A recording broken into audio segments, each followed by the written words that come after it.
negotiation. Thank you, baby, very much. That really is a great honor. Any questions, please? We'll go pretty quickly because pretty much we agree on most of the things, and you would know what most of those things are. Please, go ahead. Thank you, Mr. President.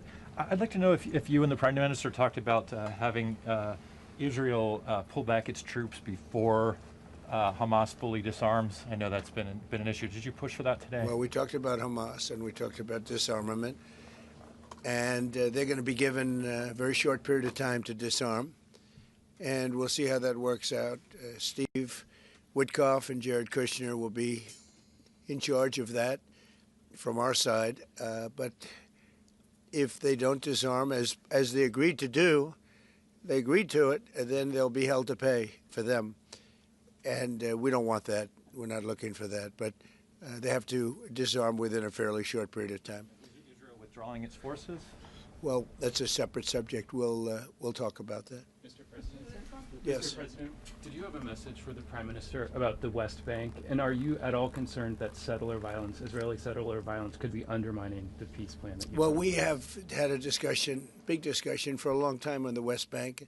And I wouldn't say we agree on the West Bank 100%, but we will come to a conclusion on the West Bank. If I could ask, what is the disagreement? Well, I don't want to do that. It'll be announced at an appropriate time. But he will do the right thing. I know that. I know him very well. He will do the right thing.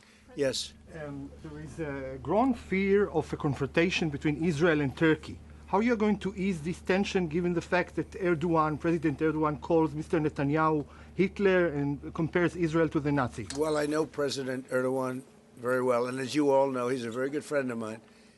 And I believe that, and I do respect him, and Bibi respects him. And they're not going to have a problem.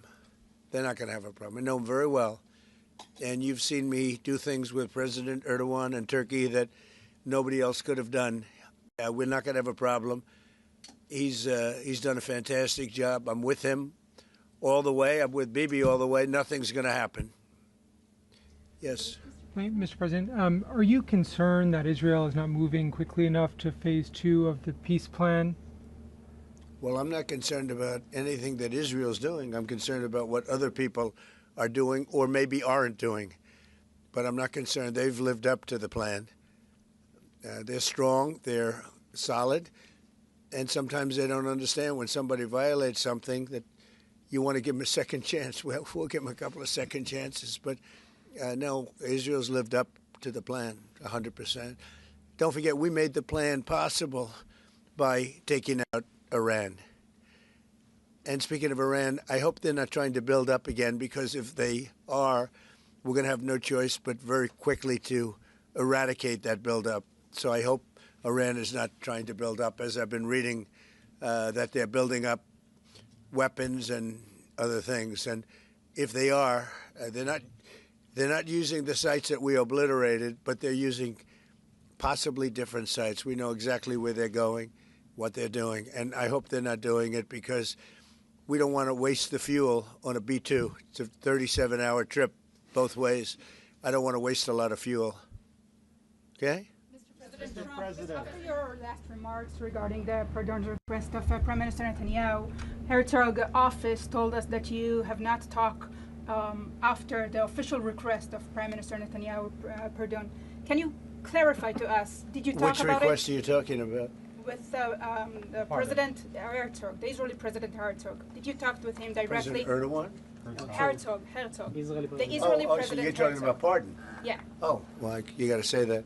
No, I think he's going to be in great shape. He's a wartime prime minister at the highest level. He's achieved tremendous success. And I'll say it, if you had 8 out of 10 prime ministers in his position right now, or before right now, maybe, you wouldn't have Israel any longer. Israel would not exist. I'd say two of them would, and 8 of them wouldn't.